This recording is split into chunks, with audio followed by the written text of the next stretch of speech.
नमस्कार, स्वागत आप सभी का। आप देख रहे हैं अमरुजाला.com। आपके साथ मैं हूं प्रतीक्षा और मेरे ठीक बगल में आपको उत्कर्ष दिखाई पड़ रहे होंगे, वो भी स्टूडियो में। उत्कर्ष, आपका स्टूडियो में स्वागत है। ये स्वागत मैं इसलिए कर रही हूं क्योंकि लगातार आप ग्राउंड रिपोर्ट पर हैं। आप सब जानते हैं, जो दर्शक हमारे साथ जुड़े हैं, आपको बता दें, सत्ता का संग्राम लगातार, चुनावी रथ जमीन पर है, हर एक वोटर तक पहुंचने की कोशिश है। और ये चेहरा लगातार यूपी में पिछले एक महीने से हर एक वोटर की नब्ज तलाशने, मुद्दा पकड़ने और परिणाम से उसका कनेक्शन जोड़ते हुए किस तरीके से रिपोर्टिंग, खबरें आप तक पहुंचानी है, वो सब ये पिछले एक महीने से करते हुए आपको दिखाई पड़ रहे होंगे। आज चूंकि ये एक ब्रेक के साथ स्टूडियो में है, इसलिए क्योंकि कल से फिर ये जमीन पर ही नजर आने वाले हैं। उत्कर्ष, मैं बहुत ज्यादा ना बोलते हुए सबसे पहले तो आपसे यही जानूंगी कि यूपी की इतनी सारी वीवीआईपीज, हाई प्रोफाइल सीटें आपने देखी है, किस तरीके का माहौल, किस तरीके का मूड और वोटर्स की किस तरीके की इच्छा, एक जो कहते हैं एक बतौर वोटर जो होता है वो एक अलग साउंड आता है। आप तो उन सब लोगों से बात की है, मैं चाहूंगी कि आप हमारे दर्शकों को बताएं कि कैसी तस्वीर आपने देखी। बहुत शुक्रिया प्रतीक्षा जी। और जो आप कह रही हैं, 30 लोकसभा सीटें अब तक जो हम लोगों ने उत्तर प्रदेश की कवर की है, जिस पर हमारा जो चुनावी रथ है सत्ता का संग्राम का, वो पहुंचा है। 2-3 लाइनों में एक बात कहें, अमर उजाला की कवरेज के दौरान हम एक चीज जरूर कहते हैं कि हम मुद्दों की बात करना पसंद करते हैं, मुद्दों को सुनना पसंद करते हैं। 50, 60, 100 लोगों से बात करके आप एक सैंपल साइज बना दें, उससे परिणाम का आकलन नहीं हो सकता, लेकिन नब जरूर टटोली जा सकती है। और जो आपने कहा, पिछले कई दिनों से जब चुनाव शुरू होने वाला, उससे पहले भी जब हम न्यूज रूम से लाइव करते थे, तब भी हम एक चीज खूब पूछते थे कि क्या है, दोनों ही खेमों से बात करें। देखिए, उत्तर प्रदेश में 2 खेमों में बड़ी लड़ाई है। भारतीय जनता पार्टी बनाम इंडी या इंडिया गठबंधन, आप उसको जो नाम दे दें। बहुजन समाज पार्टी का एक खेमा है, लेकिन बहुजन समाज पार्टी कई जगहों पर लड़ाई में उतनी प्रभावी नहीं नजर आती। अगर वो चुनाव में कुछ कामयाबी पाती है, कुछ बेहतर कर जाती है, तो यह जरूर माना जा सकता है कि बहुजन समाज पार्टी उसी पैटर्न पर चुनाव लड़ रही है, प्रतीक्षा जी, जैसे कि वो उत्तर प्रदेश में लड़ती हैं। आप खुद उत्तर प्रदेश से वास्ता रखती हैं, आपको पता है कि वो कोर वोटरों पर फोकस करती है। लेकिन जो पूरा तामझाम होता है, जो प्रचार तंत्र होता है, जिसमें कार्यकर्ता एक्टिव होते हैं, अगर उसकी बात की जाए तो भारतीय जनता पार्टी और ये गठबंधन जो है, ये आमने सामने है। भारतीय जनता पार्टी के पॉजिटिव्स क्या हैं इस पूरे चुनाव में, या वो किन मुद्दों पर बात करते दिखाई दे रहे हैं। मैं एक एक सीट पर ना जाकर मैं उस मूल पर जाना चाहता हूं। भारतीय जनता पार्टी के प्रचार में आप किसी भी उम्मीदवार से बात कर लीजिए, आप किसी भी कार्यकर्ता से बात कर लीजिए। हम लोगों ने इतनी लोकसभा गए, करीब 3 लाइव हम हर शहर से करने की कोशिश करते, कई उम्मीदवारों के इंटरव्यू किए हैं। इस हिसाब से हमने करीब करीब 90 लाइव इवेंट, लाइव शो तो कर दिए 30 लोकसभा के हिसाब से। एक चीज बड़ी कॉमन है, प्रधानमंत्री नरेंद्र मोदी के नाम से बात शुरू होगी और प्रधानमंत्री नरेंद्र मोदी के नाम पर बात खत्म होगी। वो छवि पर, और वो भी प्रधानमंत्री नरेंद्र मोदी की छवि पर, ये चुनाव सबसे ज्यादा दारोमदार से लड़ रहे हैं। उम्मीदवार कौन है उससे लेना देना नहीं है किसी भी वोटर का। बिल्कुल बिल्कुल। और ये प्रधानमंत्री खुद अपनी रैलियों में कह देते हैं। जो बड़े नेता हैं, जिनको ये समझ आता है कि मामला कुछ जगहों पर कमजोर है, वो वहां पर उम्मीदवार तक ये कह देते हैं कि आप हमको नहीं, मोदी जी को वोट दे रहे हैं। तो ये एक चीज दिखाई देती है। दूसरी चीज, वो अभी भी अपनी योजनाओं और लाभार्थी वर्ग के बड़े भरोसे हैं। जो घर बने, जो उज्ज्वला के कनेक्शन मिल गए, जो शौचालय जहां जहां बनने थे वो बने, जिन जगहों पर डायरेक्ट ट्रांसफर किसानों को हो रहा है, क्योंकि उत्तर प्रदेश एक ऐसा राज्य जहां किसानों की भी बहुत बड़ी संख्या है। तो तमाम वो जो चीजें हैं, वो एक बड़ी दिलचस्प चीज मुझे दिखाई दी। 2 चरणों के मतदान हो चुके हैं। उन 2 चरणों की सीटों पर जहां हम गए, प्रतीक्षा जी, वो मैं आपके संज्ञान में जरूर डालना चाहूंगा, क्योंकि जब हम न्यूज रूम से ढेर सारी रिपोर्ट बनाएंगे तो इस एंगल का एक खास ख्याल रखा जा सकता है। वो ये कि उत्तर प्रदेश में जो मतदाता वोट करने जा रहा है, उसके जहन में राज्य सरकार भी है। योगी आदित्यनाथ का लॉ एंड ऑर्डर ढेर सारे कारणों में से एक कारण है, जिसके आधार पर कोई मतदाता वोट करने की सोच रहा है। अब दूसरे गठबंधन की ओर आ जाते हैं। उनके 3 सबसे बड़े खेमे क्या है। एक, जबान पर बड़ी लगाम रखी हुई है। मतलब हम सहारनपुर गए थे, हमको मालूम है कि सहारनपुर से कांग्रेस और अब संयुक्त प्रत्याशी इमरान मसूद हैं। इमरान मसूद वही शख्स हैं, वही शख्सियत है जिन्होंने विवादास्पद कमेंट प्रधानमंत्री मोदी के खिलाफ किया था। वो गिरफ्तार हुए थे, जेल गए थे और चुनाव आयोग ने उनको रोका भी था। इस बार आप इमरान मसूद का पूरा कैंपेन देख लीजिए, वो राम की बात करते नजर आए। कैराना, जहां से पलायन की तस्वीरें हमने देखी 2014 में, कि एक अल्पसंख्यक वर्ग जो वहां अल्पसंख्यक हो जाता है, उस जिले में अल्पसंख्यक हो जाता है, वो तमाम लोग पलायन कर रहे थे। नेता उनके बारे में खुलकर बोल रहे थे। मुजफ्फरनगर जहां दंगा हुआ था, उनमें से किसी भी जगह हमने वो तमाम बातें नहीं देखी। वहां नेता इंडिया गठबंधन या इंडी गठबंधन के नेता उन विवादास्पद या धार्मिक प्रतीकों से बचते नजर आए। चाहे आप रामपुर की बात कर लें जहां से आजम खान आते हैं, चाहे आप संभल की बात कर लें, शफीकुर रहमान बर्ग जहां खूब विवादास्पद कमेंट देते थे जब तक वो जीवित थे। तो पहला कारण ये।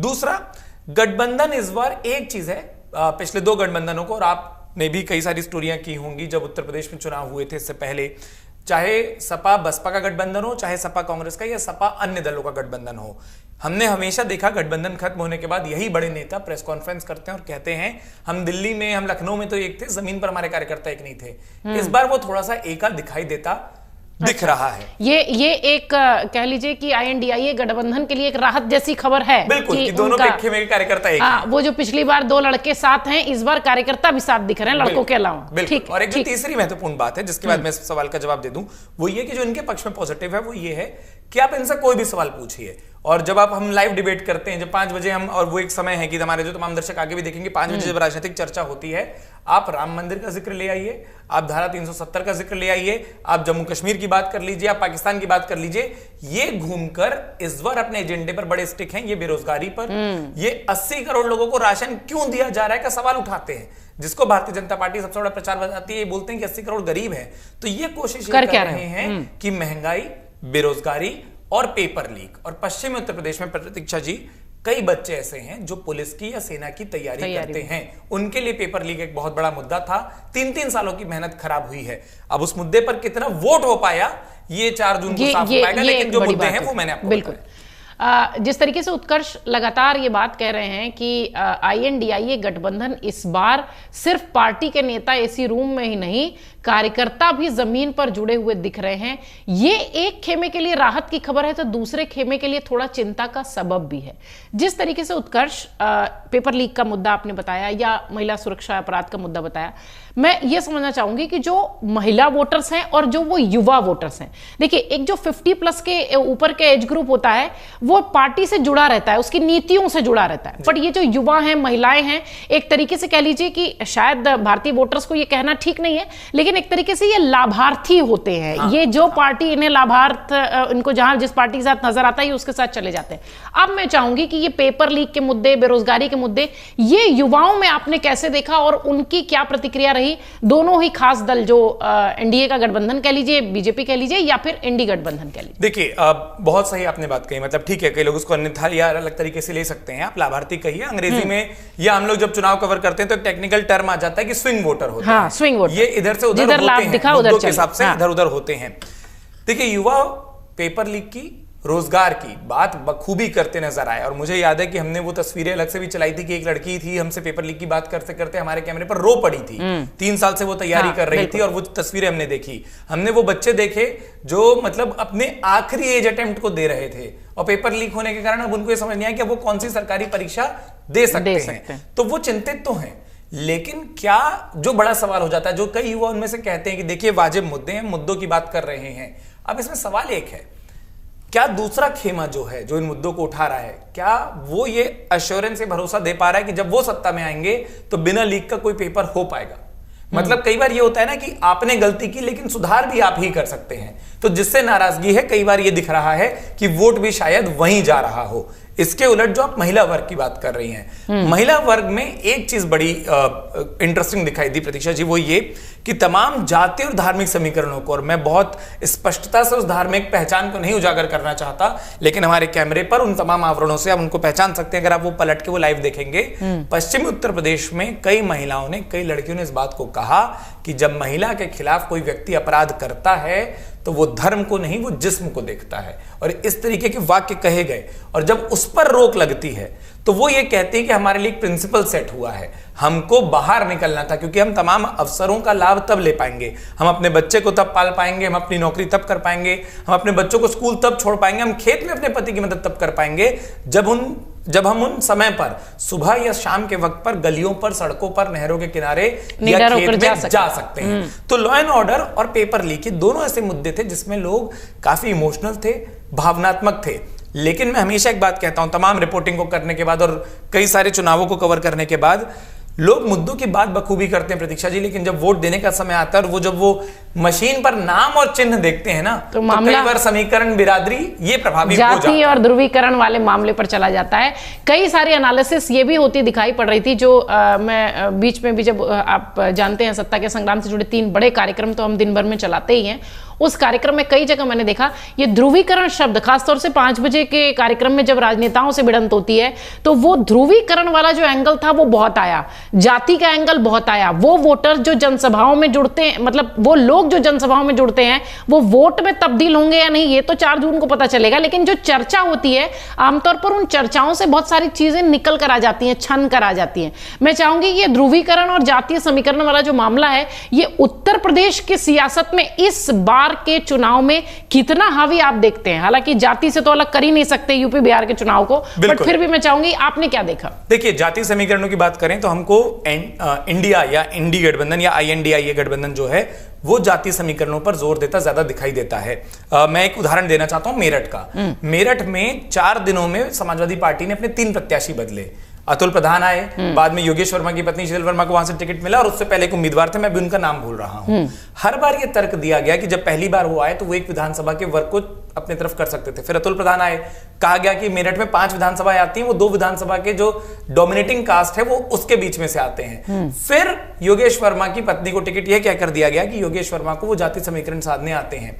इस बात का खूब ध्यान रखा गया है कि चाहे वो तमाम वो ओबीसी में अदर देन यादव जो कम्युनिटी है, शाक्य है, सैनी है, कुशवाहा है, इनसे, वर्मा है, इनसे जुड़े जो नेता हैं इनको टिकट दिया जाए। कैराना में जैसे हमने देखा, कैराना में हमको वो धार्मिक ध्रुवीकरण ज्यादा दिखाई देता है तो इकरा हसन वहां से उम्मीदवार हैं। सहारनपुर में धार्मिक ध्रुवीकरण दिखाई देता है तो वहां से इमरान मसूद उम्मीदवार हैं।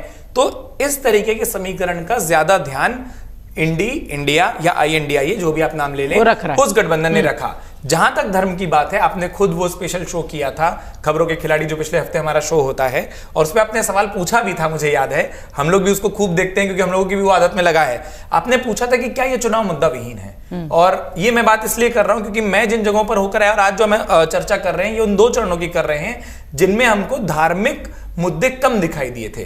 योगी आदित्यनाथ जो कि उत्तर प्रदेश के मुख्यमंत्री हैं, वो अपनी रैलियों में एक शब्द कहते थे, आपका एक वोट राम मंदिर बनाता है तो आपका एक वोट राम भक्तों पर गोली चलवाता है। राम जरूर थे, लेकिन वो साफ साफ हिंदू कहना या साफ साफ मुसलमान कहना वो नहीं आया। प्रधानमंत्री नरेंद्र मोदी अपनी तमाम स्कीमों का, प्रभु श्री राम का, उस गठबंधन में उम्मीदवार कौन होगा, दावेदार कौन होगा, उस तरीके की चीजों का, मेरठ की पहचान का और अपने विकास का, मतलब वो जो बोलते हैं ना लकीर को बड़ी करने वाली, वो रणनीति थी। लेकिन कहीं ना कहीं उसके कारण एक धार्मिक ध्रुवीकरण या मतदाताओं में ध्रुवीकरण नहीं हुआ। मतदाता शायद मुद्दों पर वोट ज्यादा डाल रहा था, और मुद्दों पर हमेशा ये होता है, अक्सर ये कहा जाता है कि मुद्दों पर जब वोट होता है तो सत्ता पक्ष को थोड़ी दिक्कत होती है, क्योंकि नाराजगी उसी से होगी जो काम कर रहा है। अगर आप मुझे पैसे दे रही हैं तो मैं कहूंगा कि आपने मुझे 100 दिए, 110 चाहिए थे, तो जो दे पा रहा है नाराजगी उसी से होती है, जो नहीं दे रहा उससे नाराजगी कभी नहीं होती। इसीलिए कोशिश ये की गई है कि अब मुद्दों से थोड़ा ऊपर उठा जाए। अपनी उस लकीर को जो बड़ी किया गया था, अब कोशिश ये की जाए कि दूसरे की लकीर को मिटाया जाए, ना कि अपनी लकीर को बड़ा किया जाए। और ये मुझे लगता है आगे आने वाले चरणों में जब हम अलग अलग जिलों में जाएंगे, अलग अलग इलाकों में जाएंगे, तो ये अंतर हमको दिखाई देगा और साफ तौर पर दिखाई देगा। एक और छोटी सी लाइन में जोड़ देता हूं। देखिए, अब तक जहां चुनाव हुआ है वो इलाके हैं जो कि पंजाब, हरियाणा, नेपाल, दिल्ली, उत्तराखंड, हिमाचल प्रदेश, इन इलाकों से लगते हैं। लेकिन अब उत्तर प्रदेश के नक्शे में आप देखिए, अब चुनाव नीचे जा रहा है। अब वो तमाम रास्ते जहां जहां चुनाव होना है, अगर आप उन पर आगे बढ़ते जाएंगी तो आप कहीं ना कहीं अयोध्या को क्रॉस करेंगी। अयोध्या पड़ेगा ही पड़ेगा, और अयोध्या से निकलने वाली हर बस और अयोध्या से होकर जाने वाली हर बस, हर वो व्यक्ति जो इन इलाके के आसपास रहता है, वो 22 जनवरी से अब तक किसी न किसी रूप में अयोध्या जा चुका है, दर्शन कर चुका है। उनके लिए वो मुद्दा इमोशनल मुद्दा हो जाता है, जो कि पश्चिम में हमको उतनी ज्यादा तेजी से नहीं दिखाई दिया। बिल्कुल, बहुत बहुत बढ़िया विश्लेषण। जैसे उत्कर्ष जो है फील्ड पर ग्राउंड रिपोर्टिंग करते हैं, वैसे स्टूडियो में भी आने के बाद एक बात जिस तरीके से जो उन्होंने महसूस किए वो बताइए आपको। अंत में 2 चरण हो चुके हैं उत्कर्ष, जिन सीटों पर आप जाते रहे उनमें से काफी सीटों पर भी वोटिंग हो चुकी है। वोट परसेंटेज कम है, नो डाउट, जिस तरीके का था मामला वो वोट परसेंटेज कम दिखाई पड़ता है। आप इसको कैसे देखते हैं? और दूसरी एक बहुत इंपॉर्टेंट चीज, चूंकि आप ग्राउंड रिपोर्टिंग इतनी कर चुके हैं, क्या लगता है कि गर्मी के पारे के साथ ये परसेंटेज भी बढ़ेगा? देखिए, परसेंटेज बढ़ना चाहिए, इसके लिए बतौर पत्रकार हम हमेशा कोशिश करते हैं। आप अपनी तमाम स्टोरी में कहती हैं, मैं ग्राउंड से इस बात को कहता हूं कि वोट जरूर दीजिए। किसी से नाराजगी है तो नाराजगी का वोट करिए, कोई पसंद है तो पसंद का वोट करिए, दोनों ही समझ नहीं आ रहा तो नोटा दबाइए, लेकिन वोट करिए, क्योंकि ये दिखना चाहिए कि आप अपने स्तर पर जागरूक हैं। वरना नेताओं को अक्सर ये लगता है कि देखिए जो मुद्दों की बात करते हैं वो सिर्फ बात करते हैं, वो वोट नहीं करते हैं, और इसीलिए फिर आपको जो तमाम दिक्कत परेशानी एक वोटर के तौर पर होती है वो होती है। तो ये उम्मीद हम कर सकते हैं, लेकिन एक बात और साफ है कि गर्मी तो अब और बढ़नी है। अब तक जो हमने देखा, हम 40-42 डिग्री देख रहे थे, जो हमको कभी मिलता था कभी नहीं मिलता था, अब 42 रोज मिलना है, अब वो ऊपर ही जाना है। वो जो नौतपा का सीजन होता है, वो जो ग्रीष्म हवाओं का सीजन होता है, तेज हवा का सीजन होता है, वो सब कुछ आना है, हमको मिलना है। लेकिन मतदाताओं से हम अपील यही कर सकते हैं कि वोट करें। जहां तक आपका जो सवाल का पहला हिस्सा था, हम जिन जगहों पर गए हैं उसमें अगर देखिए हम परिणाम नहीं निकाल सकते, लेकिन जिस तरीके से मतदान हुआ, जो आपने कहा मतदान परसेंटेज, उसको ध्यान रखो तो मेरा आकलन एक चीज कहती है प्रतीक्षा जी, वो ये कि पिछली बार हमने 6-6 लाख के विनिंग मार्जिन, 5-5 लाख के विनिंग मार्जिन देखे हैं। जब किसी लोकसभा क्षेत्र में 18 लाख वोटरों में से 50% बाहर निकला, जब वोट ही 9 लाख का हुआ है, तो 6 लाख की जीत थोड़ी सी मुश्किल होगी, अगर कांटे वाला मुकाबला होगा। हाँ। तो कई सीटें आपको ऐसे देखने को मिलेगी जहां मुझे लगता है 1 लाख से कम का अंतर होगा, और उसके बाद पार्टियां चुनाव के बाद शायद अपना सर पीटते इसलिए भी नजर आए या चिंतित होते इसलिए भी नजर आए, वो 2 चरणों के बाद भी वो चिंता की लकीरें दोनों खेमों में दिख रही हैं, क्योंकि अगर वो अपने वोटर को निकालने में कामयाब नहीं हो रहे तो ये एक चिंता का सबब है, क्योंकि वोटर अगर नहीं निकलेगा तो आप अपने मन का परिणाम नहीं पाएंगे। बहुत सीधी सी बात है, एक छोटा सा उदाहरण देकर मैं अपने इस जवाब को खत्म करता हूं। आपको मन के पसंद की जो सब्जी खानी हो, अगर घर में वो सब्जी लाएंगे ही नहीं तो कढ़ाई पर पकाएंगे क्या? तो अगर राजनीति के तवे, राजनीति की कढ़ाई पर वो नेता चाहते हैं कि कुछ भी पके, उसके लिए जो मूल है, जो आधार है, वो मतदाता है। मतदाताओं से अपील की वो निकले, लेकिन राजनेताओं या उस पूरे बूथ मैनेजमेंट के लिए हम ये मानकर चलते हैं कि अब बूथ मैनेजमेंट बहुत स्ट्रांग होता है, लेकिन उस तमाम स्ट्रांग बूथ मैनेजमेंट के बावजूद हम ये देख रहे हैं मतदाता 50-50% तक नहीं निकल रहा। बिल्कुल। और ये एक चिंता का सबब दोनों दलों के लिए है, और इसलिए मेरा दलों के साथ साथ ये अपनी डेमोक्रेसी के लिए, अपने लोकतंत्र के लिए भी चिंता का विषय है कि आप का जो मताधिकार है, जो आपका असल में कर्तव्य है, आप उसका निर्वहन नहीं कर रहे हो। फिर हम सवाल कैसे करेंगे किसी राजनेता से कि आपने काम नहीं किया? हमारा कर्तव्य है पहले, सबसे पहले वोट करने का। इसलिए हम दोनों ही, अमर उजाला की पूरी टीम आपसे अपील करती है, अगर आपके क्षेत्र में वोटिंग का दिन है तो वो आपका अधिकार है, आपका कर्तव्य भी है, साथ साथ आप जरूर जाइए और वोट करिए, यही हमारी आपसे अपील है। एक छोटी सी चीज मैं बस जोड़ दे रहा हूं कि प्रतीक्षा जी जब हाथ आपको बता रही थी और बताते बताते वो हाथ हिला रही थी, उसमें वो मुझे उंगली दिख रही थी कि तमाम स्टोरी आपके बीच लाने के लिए, तमाम वो ब्रेकिंग करने के बीच में भी सुबह मतदान किया और 2 घंटे की लाइन लगाकर मैंने भी वोटिंग की है। इसलिए मैं अपील करूंगी आप सबसे कि आप सब भी वोट करने जाइए। हम एक जिम्मेदार नागरिक तभी हैं जब हम अपने कर्तव्यों का निर्वहन करते हैं। लगातार उत्कर्ष आपको फिर ग्राउंड रिपोर्ट के साथ दिखाई पड़ेंगे। अमर उजाला का चुनावी रथ, सत्ता का संग्राम लगातार आपके बीच है। हर एक वोटर तक हम पहुंचने की कोशिश कर रहे हैं। 150 से ज्यादा सीटें हम कवर करने की कोशिश कर रहे हैं। हम चाहते हैं कि आपके वो जनप्रतिनिधि आपकी वो सारी समस्याएं सुने जिनसे कि आप दो चार हो रहे हैं, और उसका निर्वहन करें, उसको खत्म करें। आप बतौर वोटर अपने सवाल हमारे कार्यक्रम के जरिए उनसे पूछ सकते हैं, अपनी समस्याएं उन तक पहुंचा सकते हैं। उत्कर्ष, मैं चाहूंगी कि आप अपना आगे का जो शेड्यूल है वो थोड़ा दर्शकों से शेयर कर दें, उसके बाद फिर हम इस वीडियो को खत्म करते हैं। बिल्कुल, और जैसा मैंने कहा था कि हम आगे जब बढ़ेंगे, हम उस इलाके में बढ़ेंगे जहां जिसके आसपास सारा केंद्र राजनीति का लोगों को लगता रहा कि इस चुनाव में होगा। हम शुरुआत करने जा रहे हैं 29 तारीख को, यानी कि परसों, अमेठी से। और तमाम वो दर्शक जो इन लोकेशनों को, इन जिलों को, इन लोकसभा क्षेत्रों को सुनते हैं और वहां रहने वाले हैं, वो अमर उजाला के स्पेस को देखते रहे, अमर उजाला के वीडियो और YouTube चैनल को देखते रहें, क्योंकि हमारी सोशल पोस्ट के जरिए हम ये भी बताते हैं कि हमारा कार्यक्रम कब कहां होगा। तो अमेठी से हमारा चुनावी रथ शुरू होगा। हम पहुंचेंगे प्रभु श्री राम की नगरी अयोध्या में, और उसके बाद अगर आप अमेठी गए और रायबरेली नहीं गए तो उत्तर प्रदेश के लोग खूब ताना देते हैं तो हम रायबरेली भी जाएंगे, हम उस सुल्तानपुर में भी जाएंगे जहां वरुण गांधी की मां मेनका गांधी हैं, और उनको अपने प्रचार से ज्यादा इस बात का एक हद तक जवाब देना पड़ा कि बेटे को टिकट क्यों नहीं मिला। और उसके बाद हम पहुंचेंगे पूर्वांचल के जिलों की लिस्ट आपको सोशल स्पेस पर, हमारे यूट्यूब स्पेस पर, हमारे इंस्टा और फेसबुक पेजेस पर आपको मिलती रहेगी किस किस दिन कहां है। हम आपसे अपील यही करते हैं कि एक तो खूब वोट दीजिए, और दूसरा, जब सत्ता का संग्राम का चुनावी रथ आपके शहर, आपके जिले, आपकी लोकसभा में हो तो हमारे पास आइए, जुड़िए, बेबाकी से अपनी राय रखिए, क्योंकि हम आपको ही सुनकर लोगों को दिखाना चाहते हैं कि उस लोकसभा में मुद्दा क्या है। युवाओं की बात, चाय की चर्चा और फिर सियासतदानों से बात, इसका क्रम जारी रहेगा। खूब सारे इंटरव्यू लाने की कोशिश, और वादा रहेगा कि आपके लिए अलग स्टोरी भी उन इलाकों से लेकर आते रहें, ताकि आपको जो इस इलाके के, उनको तो सब कुछ पता होता है, जिनको ना पता हो हम उनको भी थोड़ा बहुत उत्तर प्रदेश अपने हिसाब से समझा सके। बिल्कुल, क्योंकि चुनाव की हर बड़ी खबर आपको मिलेगी सिर्फ अमर उजाला पर। चुनाव मतलब ही अमर उजाला है। एक बार फिर हम दोनों अमर उजाला की पूरी टीम आपसे ये अपील करती है कि आपके क्षेत्र में वोट का दिन है तो जरूर वोट करिए। वोट आपका अधिकार है, मतदान करना आपका अधिकार है। तभी आप सक्षम हैं अपने जनप्रतिनिधियों से सवाल पूछने के लिए, तब जब आपने मताधिकार का इस्तेमाल किया हो। बहुत शुक्रिया, और उत्कर्ष आपको बहुत सारी शुभकामनाएं आगे के लिए भी। गर्मी बहुत है, अपने स्वास्थ्य का ध्यान रखिएगा, और ढेरों रिपोर्ट्स हमारे दर्शकों के लिए, हमारे लिए जरूर भेजते रहिए। बहुत बहुत शुक्रिया प्रतीक्षा जी, बहुत बहुत धन्यवाद।